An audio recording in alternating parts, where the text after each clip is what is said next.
సరి గెలిచింది, మూడోసారి సిచ్యుయేషన్. అదే కాంగ్రెస్ వాళ్ళు ఇప్పుడు అక్కడ పదవిలో పొందుతున్నారు. అట్లాగే అస్సాం హిమంత్ బిశ్వా శర్మ వాస్తవం కాంగ్రెస్ పార్టీ నాయకుడు, సుదీర్ఘకాలం పాటు కాంగ్రెస్ పార్టీ నాయకుడు.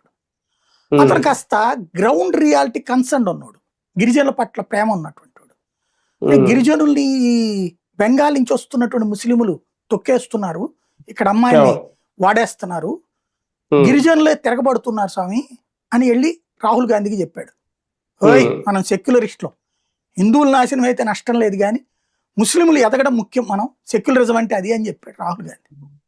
వినలా, అప్పుడు గిరిజన జాతి నాశనం అయిపోతుంది స్వామి అని చెప్పాడు. సరే నీకు పార్టీ సిద్ధాంతం అర్థం కాకపోతే అర్థం చేసుకో అని చెప్పి ఈయన మాట్లాడుతున్నప్పుడు కనీసం మూడోసారి అనమాట వెళ్ళింది హిమంత్ బిశ్వా శర్మ.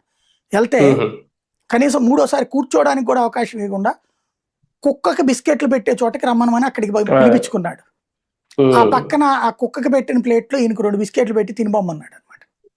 ఈయనకి మండి బయటకు వచ్చాడు. వచ్చి రావడంతోనే ఇంత అవమానమా ఓ గిరిజన నాయకుడిని నా పట్ల, ప్లస్ సుదీర్ఘకాలం పాటు పార్టీని 35 ఏళ్ల నుంచి పార్టీని నమ్ముకుని ఉన్నాడు, ఇదేం ధోరణి, అక్కడ అస్సాం గణ పరిషత్తో పొత్తు అంటాడు, ఇంకోటితో అంటాడు, ఇదేం కర్మ మనకి అని చెప్పేసి నేను రాజీనామా చేస్తున్నాను అన్నాడు.